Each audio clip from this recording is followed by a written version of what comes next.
자, 먼저 본문 말씀 보도록 하겠습니다. 신명기 21장입니다.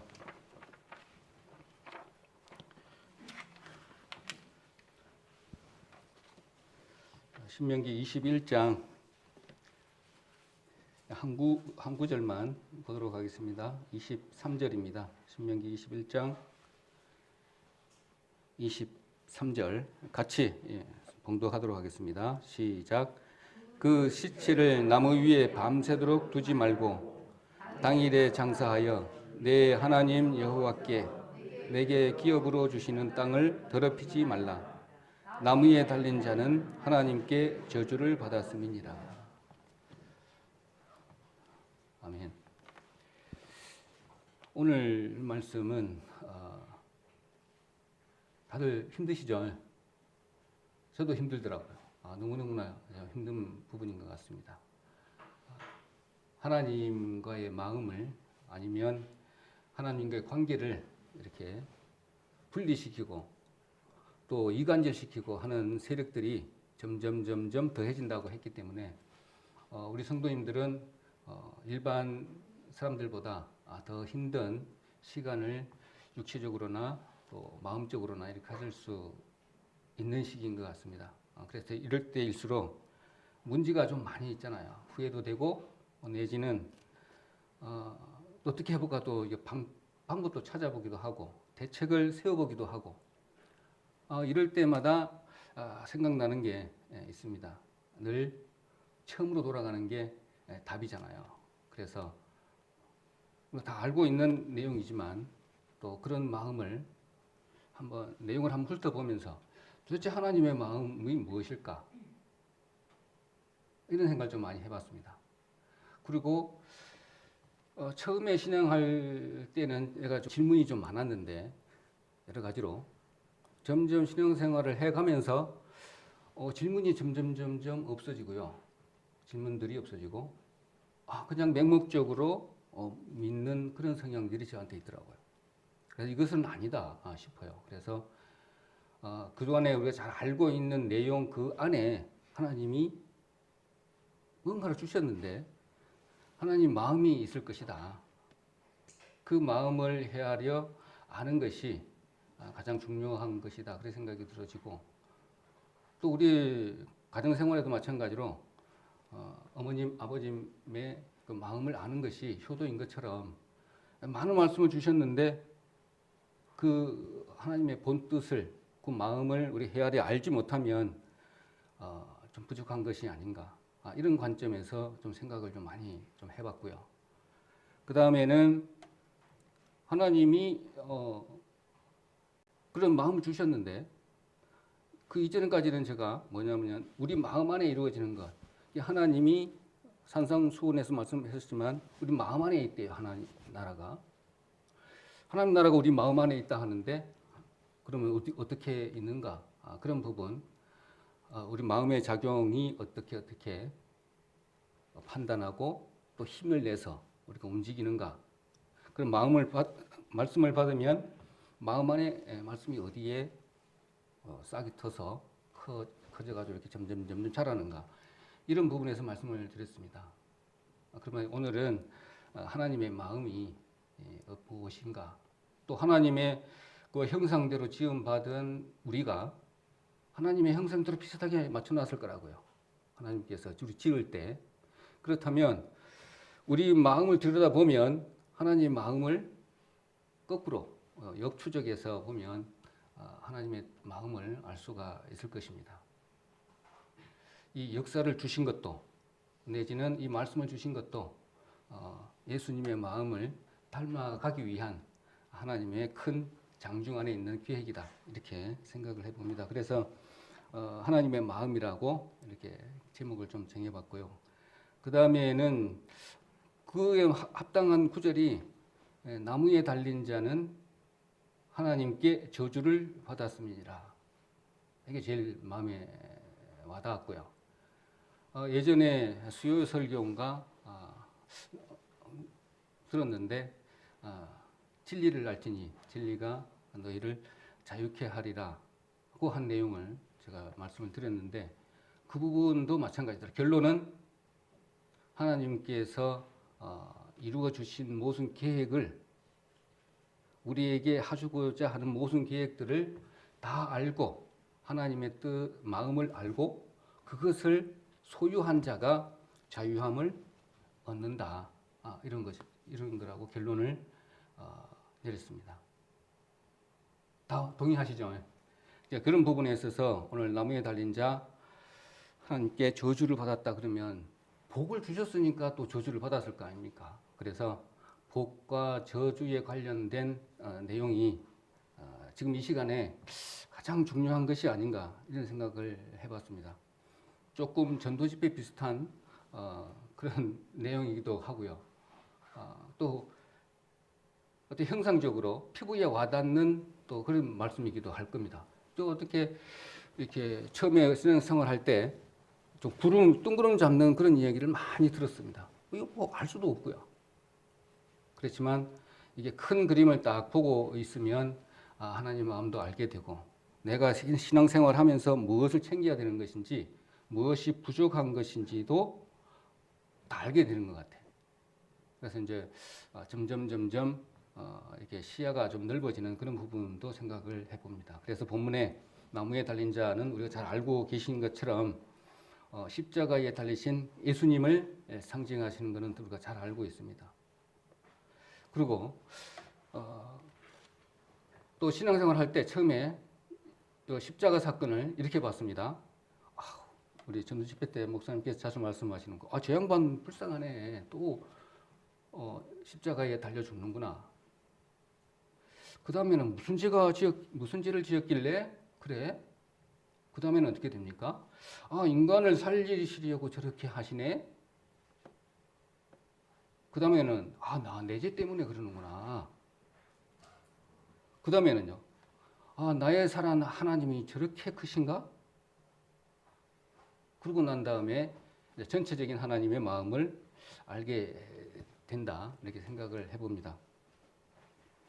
그리고 이제 마지막에는 요한복음 8장 아까 말씀했듯이 진리를 알지니 진리가 너희를 자유케 하리라.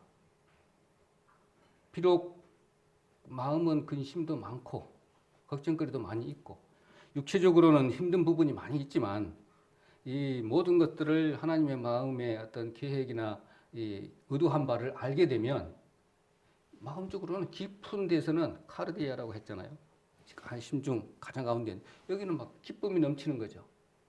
그것이 위로 올라와 가지고 힘이 생겨서 디아노이아라고 했던 그 마음의 문이 열려서 판단하고 가치관이 바뀌면서 힘을 내서 하나님의 말씀을 이루어내가고 삶에 있어서 자유함을 얻는 그런 부분이라 이렇게 생각을 해봅니다. 그래서 십자가는 기독교의 기본적인 교리임의 복음의 우리 진수잖아요. 그래서 항상 문제가 생겼을 때는 항상 십자가 밑으로 내려간다는 말씀도 아마 이런 부분입니다. 십자가를 그리면서 하나님의 마음을 묵상해가면서 쭉 이렇게 처음부터 스토리를 쫙 끝에까지 이렇게 묵상을 해보면 또 힘이 또 생기잖아요. 이제 그겁니다. 그래서 진리를 알지니 진리가 너희를 자유케 하리라는 부분은 정말 한 구절이지만 이것이 내 마음에 정확하게 확실하게 이루어진 사람은 어떠한 그 외압이 올더라도 이렇게 흔들리는 부분이 없다는 것이죠. 현 시대에 가정의 불화 아니면 경제적인 부분, 자녀들 부분, 경제적인 부분, 회사적인 부분 여러 가지 문제가 많잖아요. 건강적인 부분 포함해서 이런 것이 나에게 왔을 때 이 큰 그림을 보게 되면 충분히 이길 수 있는 힘이 생기잖아요. 또 지혜도 주시는 하나님을 온전히 의지하는 마음이 있기 때문에 뒷백이 있기 때문에 충분하게 이런 모든 것들을 이겨내갈 수 있겠다. 이런 생각을 해보면서 하나님의 마음 이렇게 정해서 이렇게 끝까지 한번 이렇게 연구해 보면 좋겠다. 이런 생각을 해봅니다. 신앙의 문제를 발견하고 회복하려고 할 때 늘 처음으로 돌아가라는 것을 이렇게 말씀을 좀 드렸고요. 여호수아도 그렇게 했던 것처럼 그렇게 저희들도 따라가면 답을 찾을 수 있을 것이라 생각이 들어집니다. 그래서 하나님의 마음을 알려면 처음 계획을 알아야 됩니다.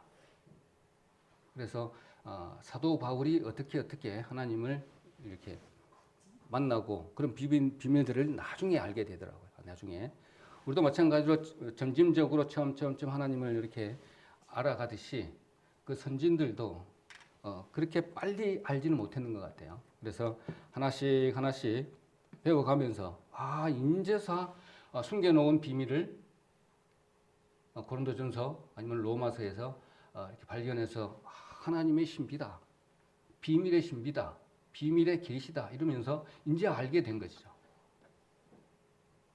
얼마나 기뻤겠습니까? 그걸 딱 이제 알고 나니까 그 어마어마한 힘이 이제 생겨진 거죠. 그 알기 전에는 그렇게 힘있게 나가지를 못했고 한 20년 동안은 그냥 고민했잖아요. 사도 바울도 하나님을 알고 난 이후에 20년 동안 공부를 했다고요.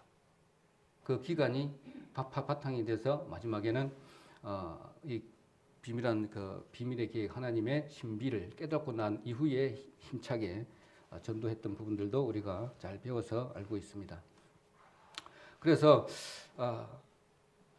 하나님의 신비 고린도전서 2장 7절 한번 보겠습니다. 고린도전서 2장 7절.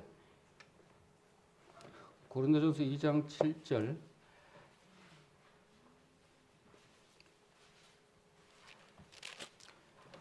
제가 읽도록 하겠습니다. 앞에 스크린도 한번 참고해 주시면 되겠습니다. 하나님의 신비라고 이렇게 사도 바울이 이야기를 했는데 다른 번역본에는 어떻게 되어 있냐면요. 세상에 생기기 전 이 말씀, 그 다음에 이걸 갖다가 만세라고 표현을 했고요. 그 다음에 영세라고 표현을 했고요.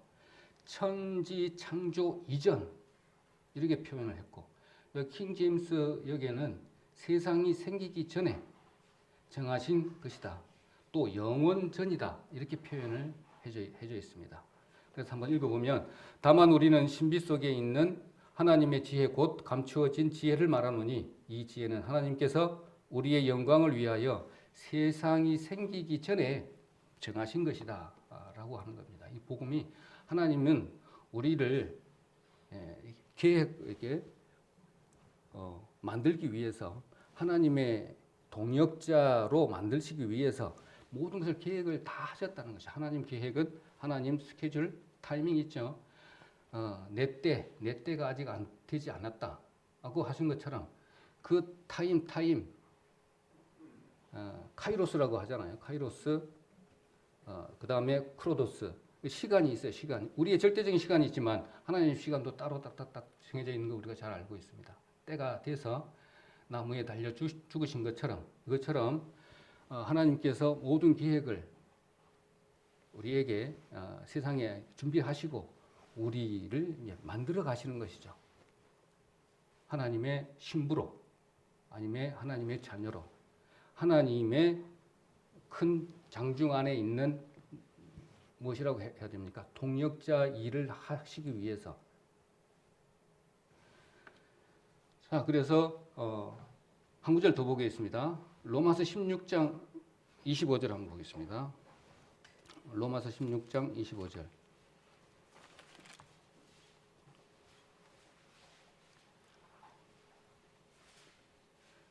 자, 여기 한번 그냥 보도록 하겠습니다. 자, 로마서 16장 25절, 26절 스크린 보시면 되겠습니다.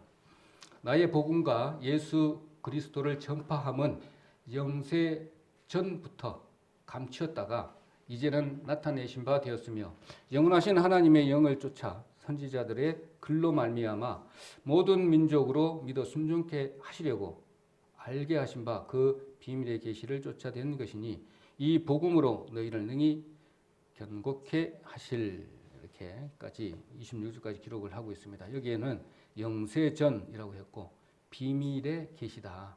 이렇게 사도 바울이 그때 안 겁니다. 그래서 하나님의 신비, 비밀의 신비, 이것이 뭐냐면 아까 고린도전서 2장 7절에 말씀하셨던 것처럼 그러니까 우리 원시복음이라고 했던 창세기 3장 15절 이전부터 이것을 계획을 하셨다는 겁니다. 얼마나 이게 우리가 말씀을 보면 이 복음하고 저분과 항상 공존을 해 나가는 것들을 볼 수가 있습니다. 이 부분은 미리 계획을 해 두셨네. 그러니까 무슨 내용이냐면 칼빈주의하고 알민주의하고 같이 이렇게 공존해 가지고 쭉 가고 있다는 것이죠. 그것을 우리가 다 알고 있으면 두 부분을 다 알고 있으면 우리가 맞는 것을 딱 정확하게 택해서 이것은 아니다 구분할 수 있는 그런 부분이 되겠죠. 칼빈주의 같은 경우에는 그 결과까지도 다 고정이 되어 있다는 겁니다. 우리 그거 아니잖아요. 자유의지가 있어서 하나님을 내가 사랑할 수도 있고 이렇게 사랑하지 않을 수도 있는 선택권이 있어야만이 완벽한 그 사랑의 관계가 되어지기 때문에 이런 부분들도 참고해 주시면 되겠죠. 그래서 원시복음 훨씬 이전에 창세 전에 삼위 하나님이 십자가 사건을 계획을 하신 것이죠. 이렇게 하시겠다. 이렇게 하시겠다. 그 삼위 하나님께서 회의를 하시고 또 내가 하나님을 죽으면 피조물이잖아요. 피조물의 속성을 다 아시고 난 이후에 하나님께서 직접 세상을 만드시고 시간 속에서 맞추시고 또 우리 인간을 하나님의 동역자로 만드시기 위한 모든 프로그램이 이 안에 다 들어있는 것이죠. 그렇게 하게 되면 그렇게 생각을 이렇게 큰 시각으로 보게 되면 하나님이 우리가 지금 신앙생활 하면서 모든 그 질문들, 의문들 이런 것들이 하나씩 해결이 되는 것을 볼 수가 있더라고요. 그래서 이 복음이 그 복음이 원시복음 우리 창세기 3장 15절에부터 시작한 그 원시복음 그 이전에 먼저 하나님께서 다 계획을 하셨다는 것입니다. 창세전에 비밀의 계시 세상을 창조하기 전 또 이 세상이 생기기 전 그렇게 됐습니까? 아까 여기 보면 그렇게 보시면 되겠죠. 천지 창조 이전부터 미리 마련하여 두어진 이거는 공동 번역에 그렇게 기억이 되어 있고요. 이런 식으로 이렇게 봅니다. 그래서 전번 말씀을 좀 드렸지만 하나님 나라는 직선적인 영토가 있고 공간적인 영토가 있다. 요 안에다가 집어넣어 놓고 우리 사랑하는 우리 사람을 사랑의 대상으로 만들어 놓고 여기서 신부를 만들어가는 공간입니다. 이게. 그래서 하나님의 속성인 한 가지 사랑도 여기 세상 가운데 놓아주시고 먼저 다 베풀어 놓으시고 이것을 알도록 하신 것이죠. 하나님의 속성 이런 부분이 있습니다. 그래서 창세전에 하나님의 신비라고 한 내용들을 사도 바울은 개종 이후 근 20년 이후에 그걸 알게 돼서 고린도전서에도 기록하고 로마서에서도 다 기록을 했습니다.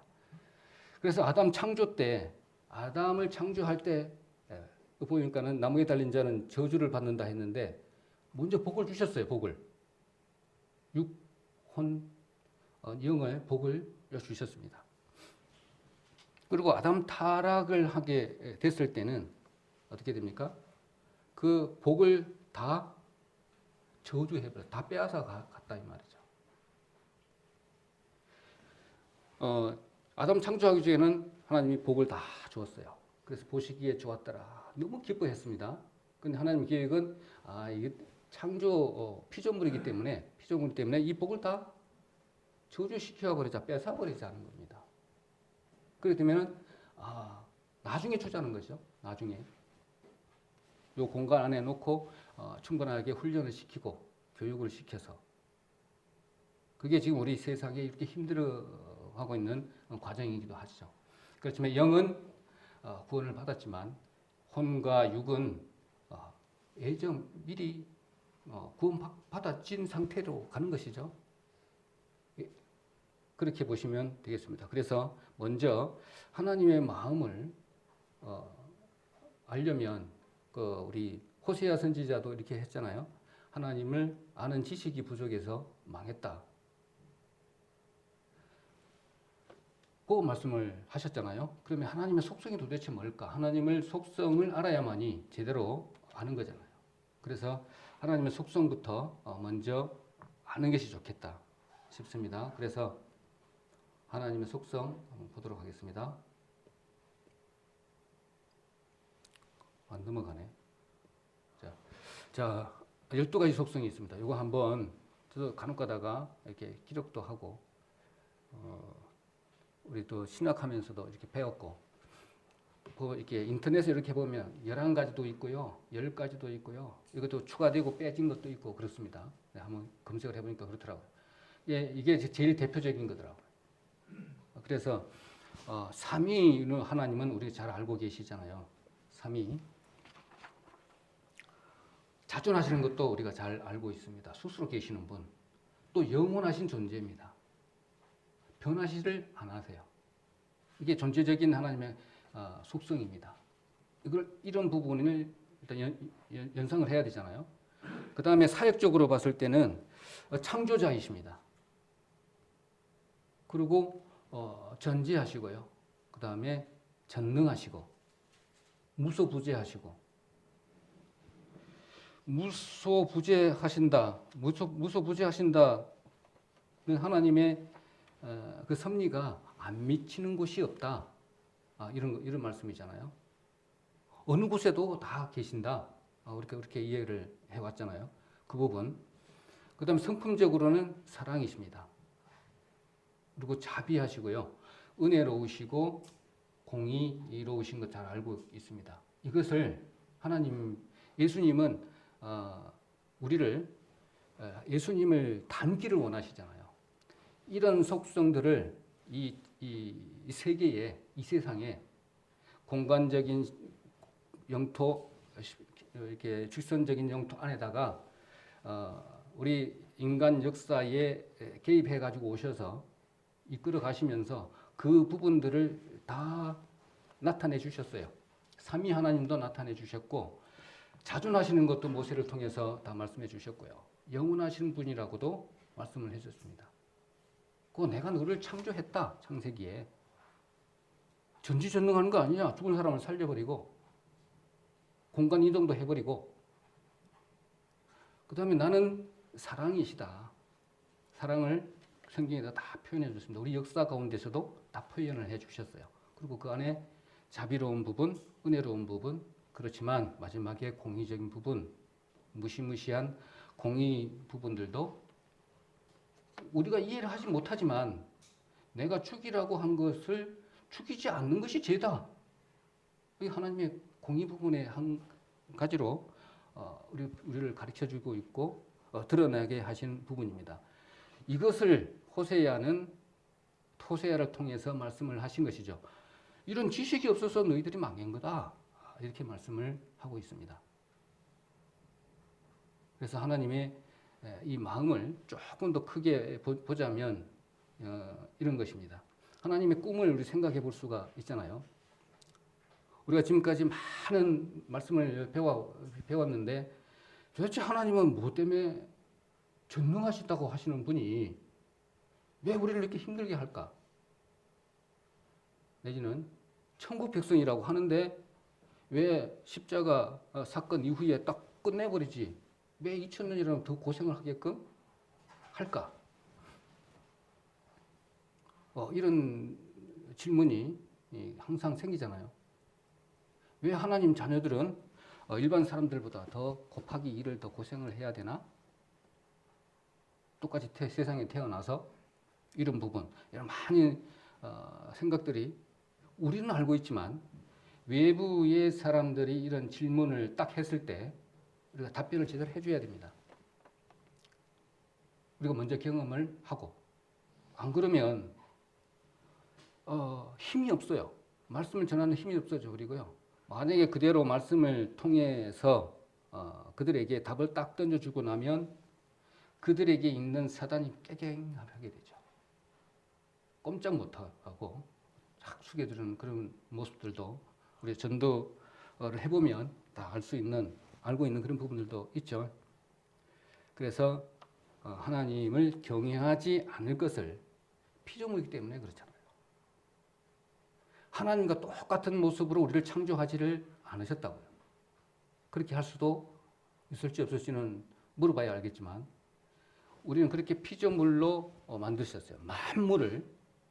그래서 만물을 만드시고 우리 사람을 가장 으뜸이 되게끔 창조를 하셨죠. 그래서 우리 사람을 통해서 만물들을 생육하고 번성하고 가르치시고 그다음에 통치하고 이게 하나님이 그러면서 사랑을 나누면서 그다음에 행복 공동체를 만드시기 위한 하나님의 추운 계획이죠. 그걸 보시고 맨 처음에 아담을 만드시고 난 이후에 보시기에 심히 좋았더라 하신 겁니다. 그것을 그냥 놔뒀다가는 피조물이기 때문에 그 약한 속성을 바꾸셔야 된다고요. 오로지 하나님만을 사랑이 되려면 선택권이 있어야 되는 거 아시잖아요. 사랑이 완벽하게 이루어지려면 내가 선택권을 줘서 스스로 마음에 네 가지 문이 있다 그랬잖아요. 제일 밑에 심중, 그 다음에 마인드, 뜻, 그 다음에 길 위에 문 이런 거 있었잖아요. 카르디아 이렇게 그런 것처럼 이 마음을 장악하지 않으면 이 마음에서 이루어진 하나님을 향한 그 사랑이 없으면 제대로 완벽한 그 사랑이 이루어지지 않는 것입니다. 어디가 피조물이기 때문에 우리가 지금 복음을 우리가 뭡니까? 그냥 거저 받은 거예요. 우리가 어떤 노력을 한 것도 아니에요.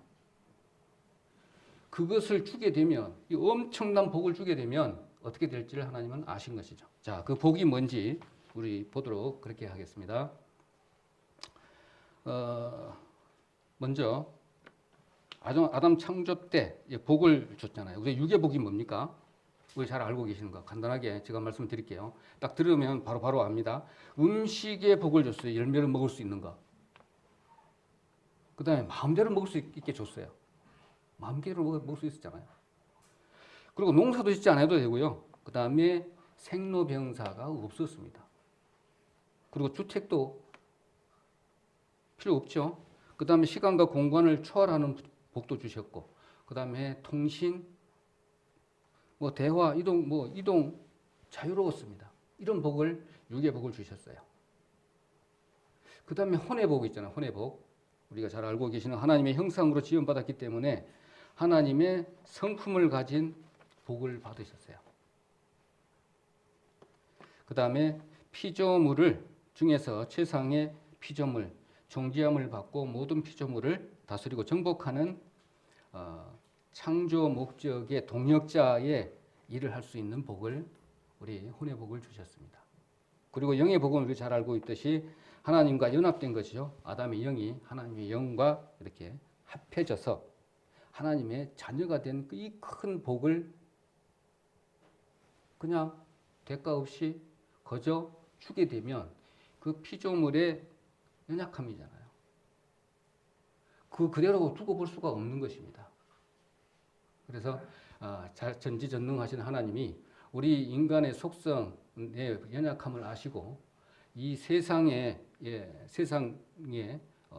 공간 안에 하나님 나라의 어떤 직선적인 공간적인 이 세상 안에 두고 하나님이 가장 원하시는 모습의 자녀를 만들기 위한 이 세상이 필요했던 겁니다.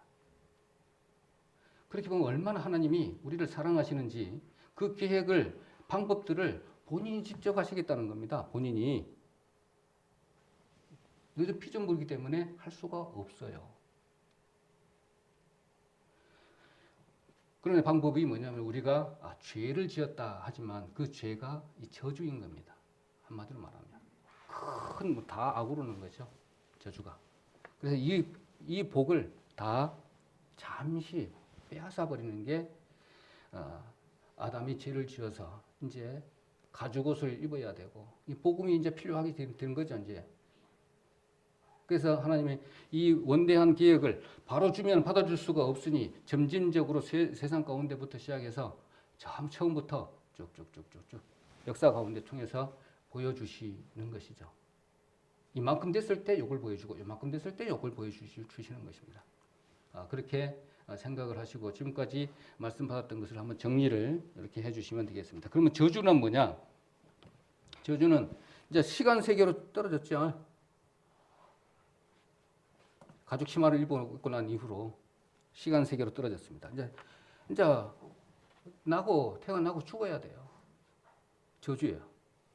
그 다음에 시간의 제한을 받아요. 시간의 제한을 받습니다, 우리.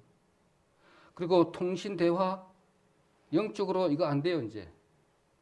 몸이 움직여야 돼요. 대화도 안 됩니다. 또 땀을 흘려야 농사의 소산을 먹고 살 수 있게 됐고, 노동의 고통을 받아야 되고요. 얼마나 지금 이렇게 힘든 겁니다. 제가 왜 파주까지 가요? 가까운 데 하면 되지. 아기 낳을 때 또 해산의 고통을 느껴야 되고, 그 다음에 죽어서는 흙으로 돌아가고, 그 너덜너덜한 가죽옷을 입어야 되는 이것이 저주 속에 있는 우리 모두의 모습입니다. 이미 이건 다 이루어진 복이죠. 미루어진 복이잖아요. 우리는. 그렇지만 세상 사람들은요. 이걸 어떻게 해결해 볼까?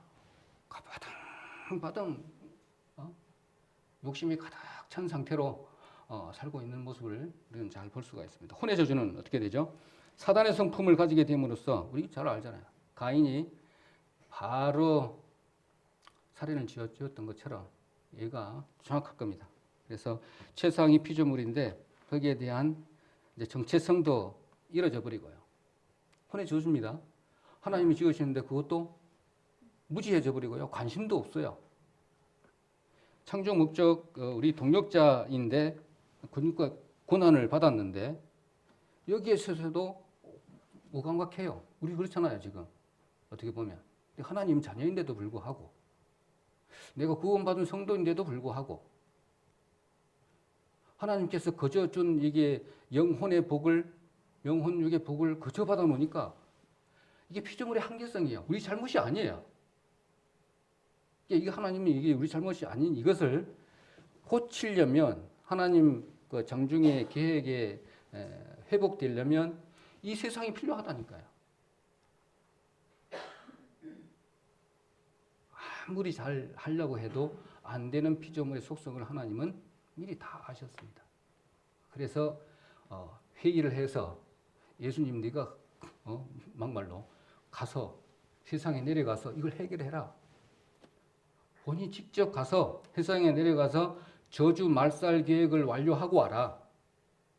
그걸 다 한 게 47장입니까? 요한복음에 다 이루었다 한 겁니다. 그거.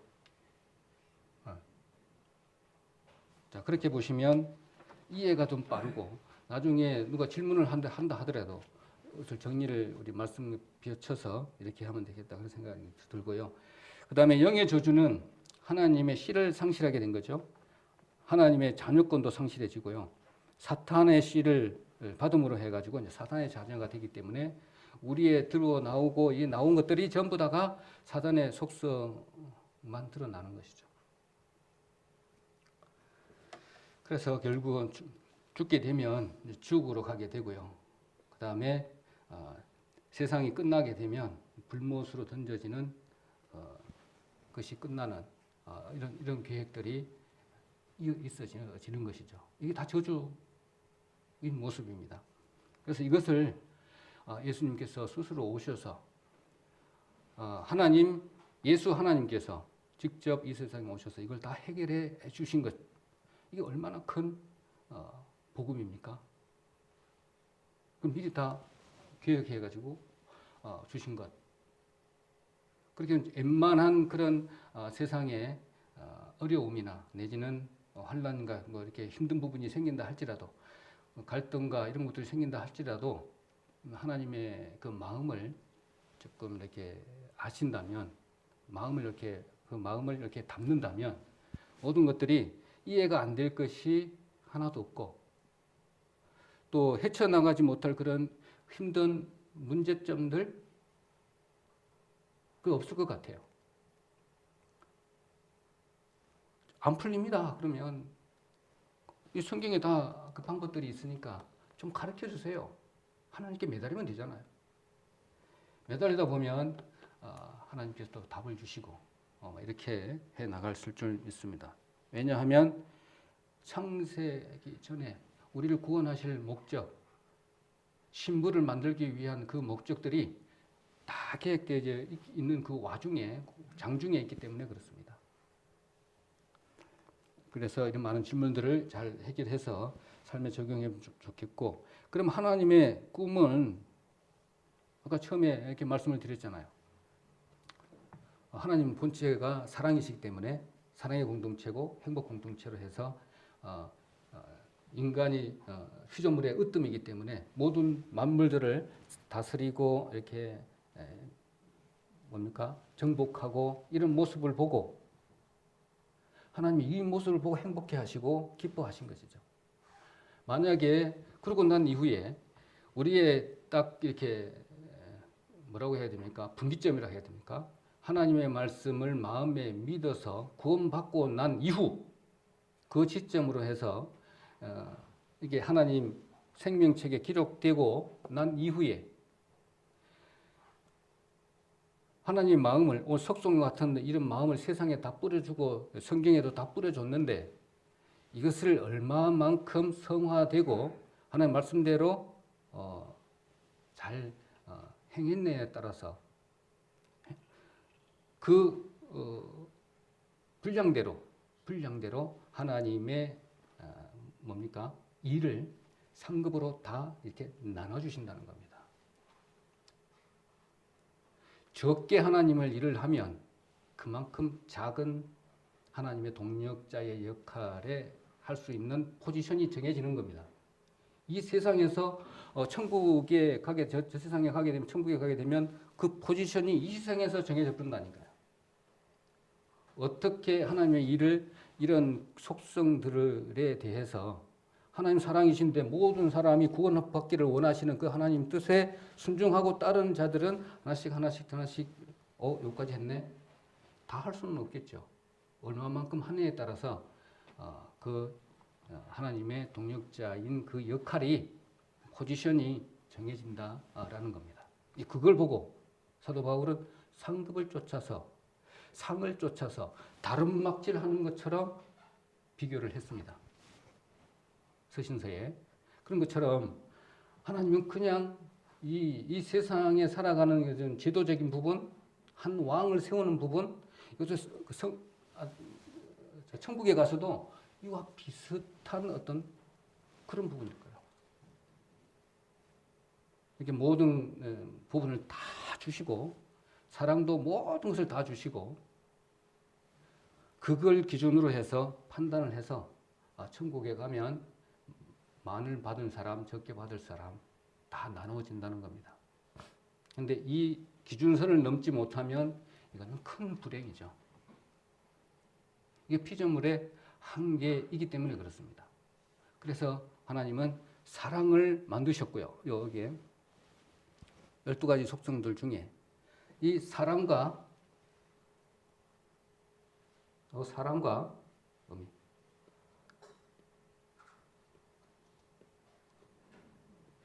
이 사랑과 성품적인 부분에 제일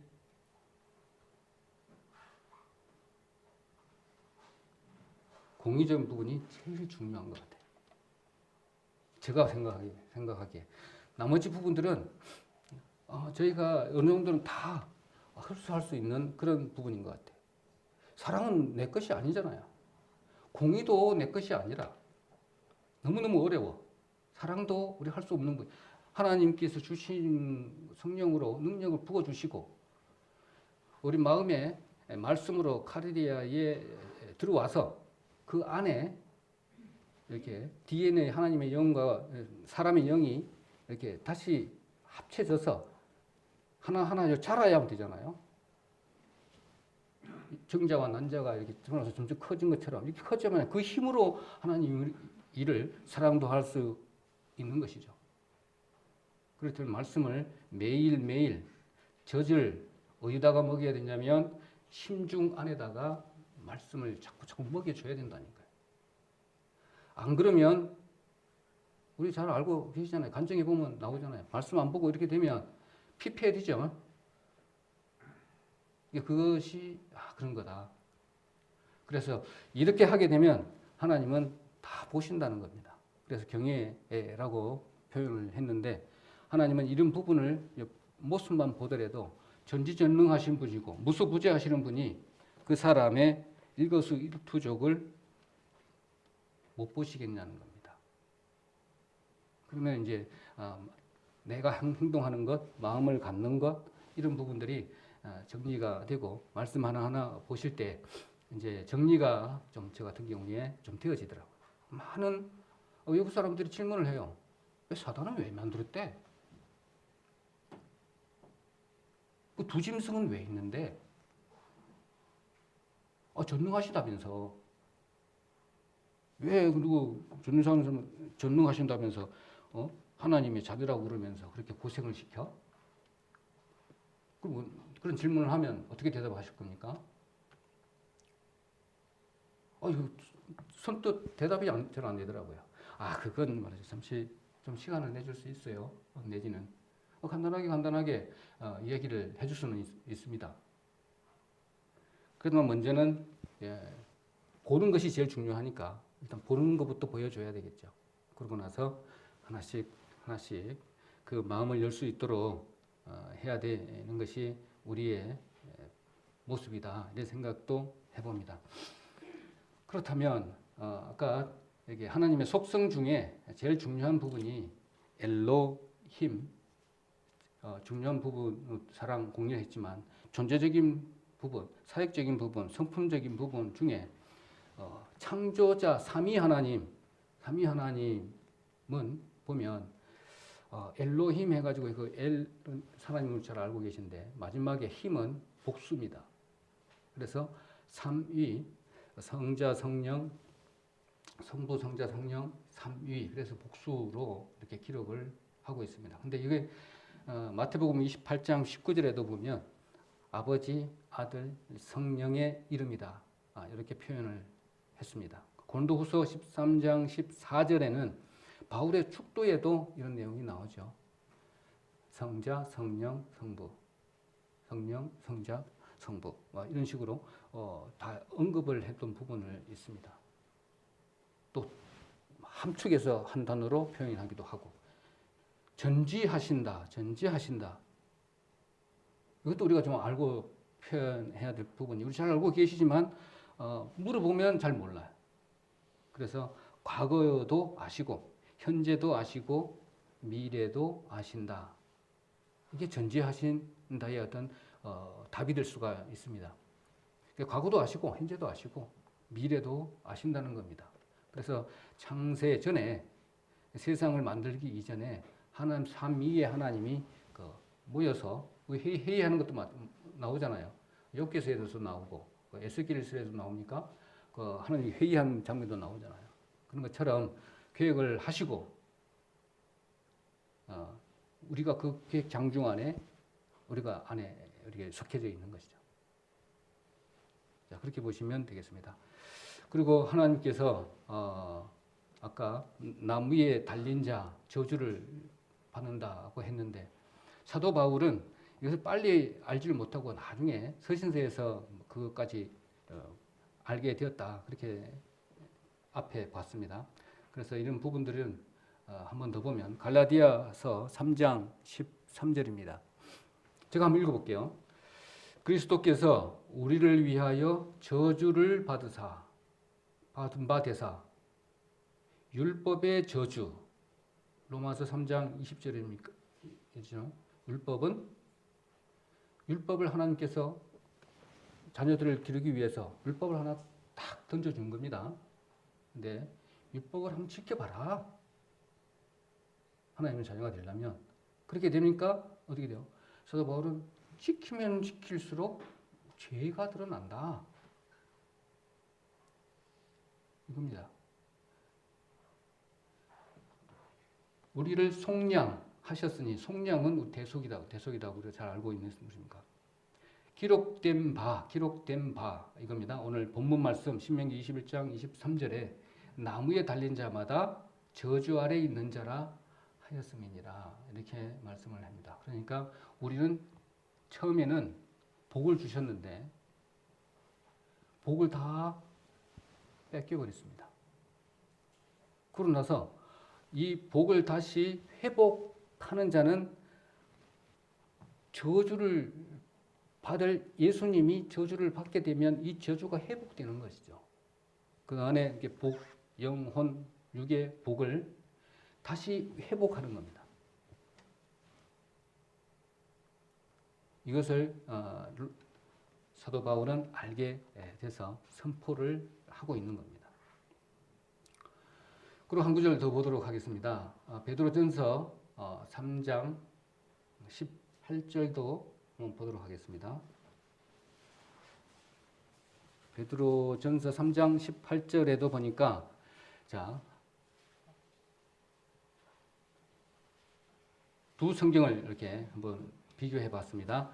그리스도께서 한 번 죄를 위하여 죽으사 저주를 위하여 죽으사 의인으로서 불의한 자를 저주 받은 자들을 대신하셨으니. 킹 제임스 번역을 한번 볼게요. 그리스도께서 죄들로 저주들로 인하여 한 번 고난을 받으사 의로운 자로서 불의한 자를 저주받은 자들을 대신 하셨으니, 대신 살리셨으니. 그러니까 전체적으로 보면 어떻게 됩니까? 일단 계획을 하셨어요. 계획을 하셨는데 이렇게 하자 하셨습니다.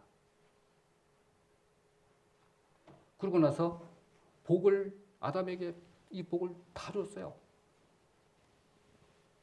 보시기에 너무 좋은 거야. 쫙 다스리고 이렇게 막 태어나니까는 이렇게 교육도 시켜주고 이렇게 인도도 해주고 통치도 하고 사랑을 베풀고 완전히 뭐 행복 누구시죠? 근데 이게 이렇게 놔두면 어떻게 됩니까? 공짜로 받은 복인데 점점 생각도 안 해주고 무지해주고 관심도 없을 것이고 범죄할 것을 하나님은 미리 다 하신 것이다. 그래서 제대로 된 하나님 사랑의 관계를 맺으시려면 맺게 만들려면 이 복을 받은 복을 빼앗아 버리겠다고 하는 게 하나님 계획입니다. 그래서 시간을 허락하신 거고 시간 가운데 역사를 이루어 가시는 거고 하나님의 섭리 가운데.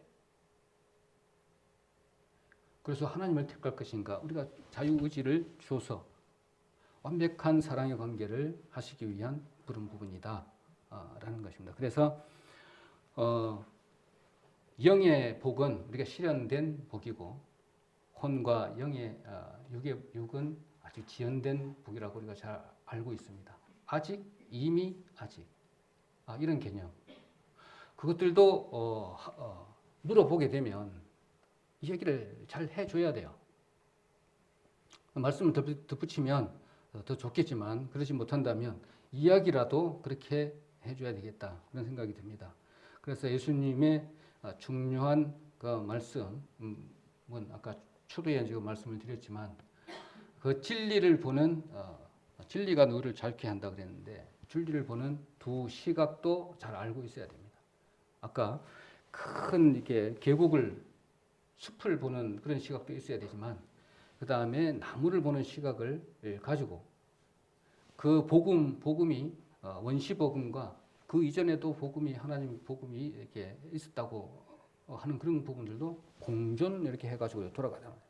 하나님의 시간 아까 크로도스라고 이야기를 했고 그 다음에 카이로스라고 이야기한 절대적인 시간과 하나님의 시간이 딱딱 정해져 있다는 겁니다.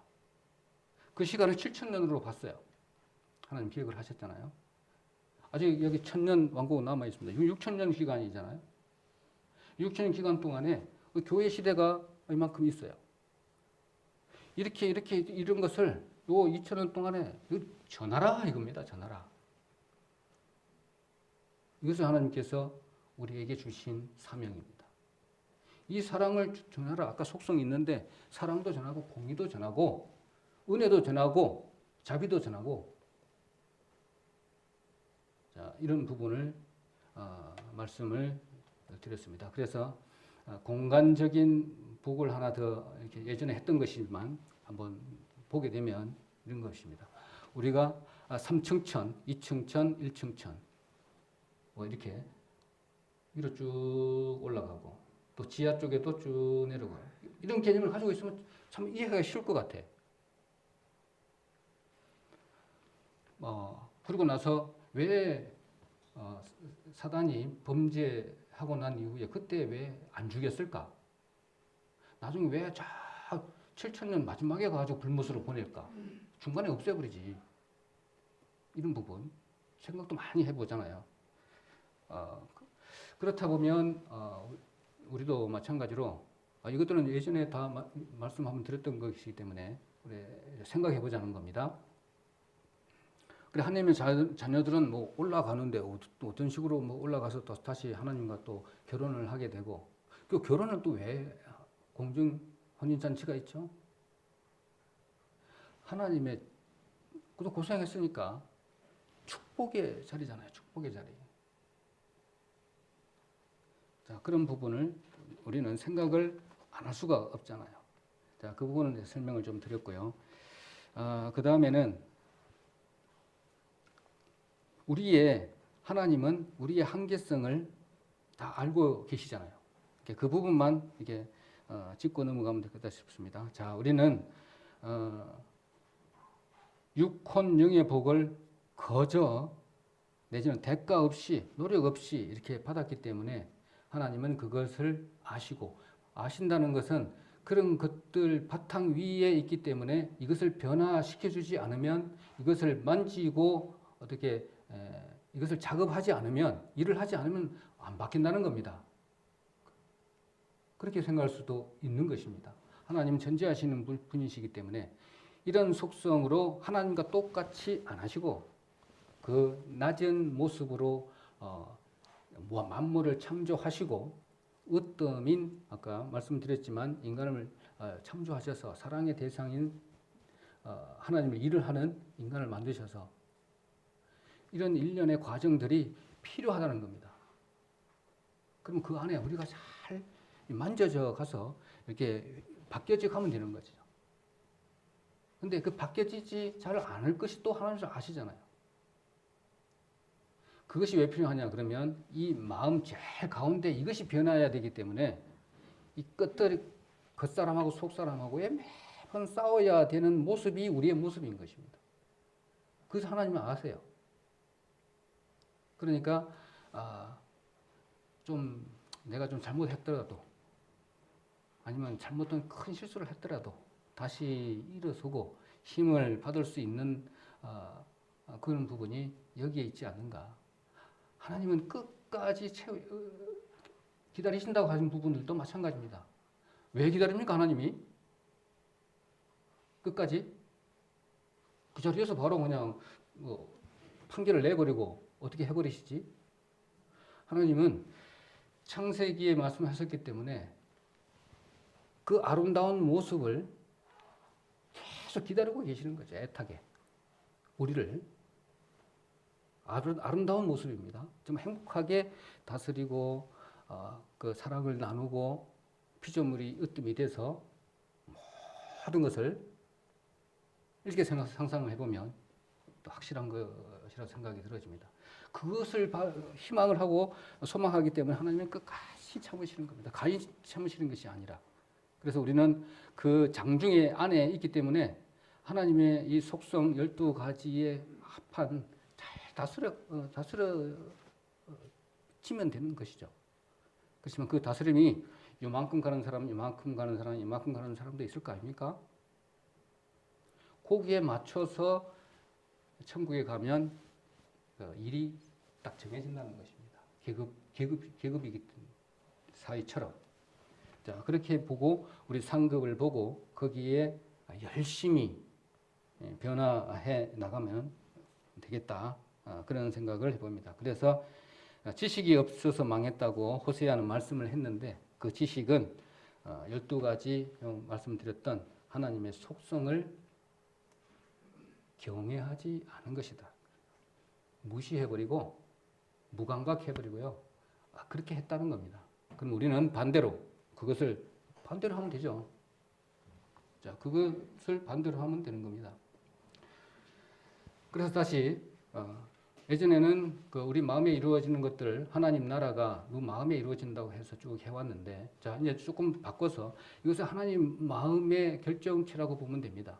뭐냐면 하나님이 요 가정 가운데 있는 요 믿음 여기 가운데 있는 우리의 마음 가운데 가장 가운데 있는 이 세계관 심중이라고 하고 영어로는 하트 카르디아 이 마음이라고 하는 이 부분을 다 원하신다고 그랬잖아요.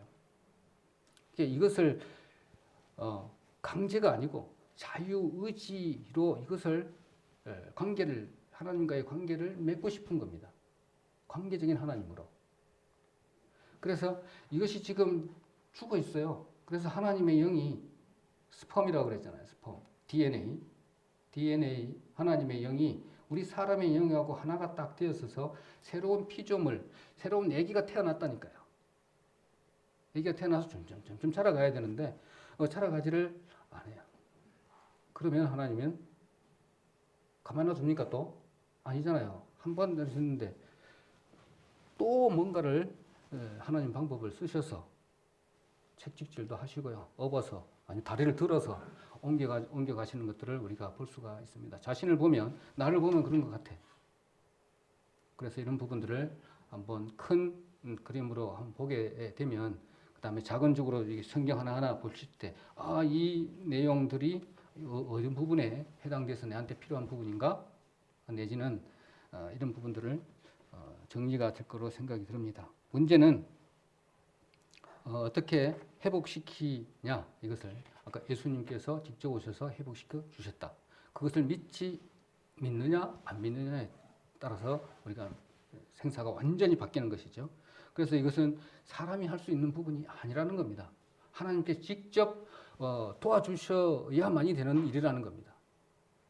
그래서 율법을 탁 던져주고 우리가 깨닫게 하는 것이죠. 자, 그런 부분. 그게 그 다음에 바로 알려주시지 않고 모세 때 가르쳐 주셨죠. 오늘 본문 말씀 모세 때 가르쳐 주셨습니다. 그 이후에 다윗에게도 말씀해 주셨죠. 다윗에게 말씀해 주신 것은 시편 22편 한번 볼까요? 시편 22편 이 복음의 메시지를 다윗에게도 말씀을 해 주셨습니다. 시편 22편 보겠습니다.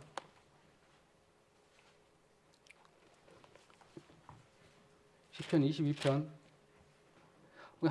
한 구절만 보도록 하겠습니다. 1절만 보도록 하겠습니다. 내 하나님이여 내 하나님이여 어찌 나를 버리셨나이까 엘리 엘리 라마 사박다니 어찌 나를 멀리하여 돕지 아니오시며 이 신음하는 소리를 듣지 아니하시나이까 이렇게 말씀을 한 부분 다윗이 환상으로 봤잖아요. 그러니까 모세가 알고 난 이후 한 500년 후에 다윗도 환상을 통해서 갑자기 다윗에게 알려준 내용이죠.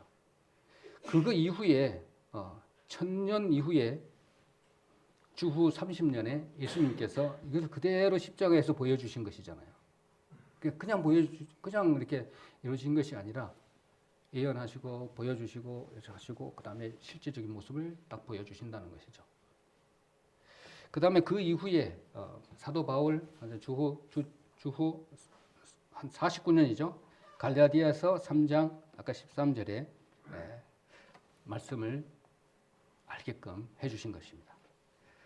그 다음 베드로도 말씀을 다 알고 있죠. 베드로에게도 베드로는 죽기 1년 전에 베드로전서 아까 3장 18절에 말씀을 했잖아요. 그 저주를 예수 하나님께서 저주를 쓰시기로 약속하신 것을 그때서 안 거죠. 그래서 실현된 복, 지연된 복 말씀을 좀 드렸습니다. 왜 그러면 이렇게 지연시켜야 되냐가? 왜 이렇게 지연시켜 줄까요? 아까 말씀을 드렸잖아요. 그런 부분이 필요하기 때문에 어떤 계급을 나누기 위해서 그렇다고 하면 더 이렇게 이해가 될지 모르겠지만 그것이 필요하다는 것입니다.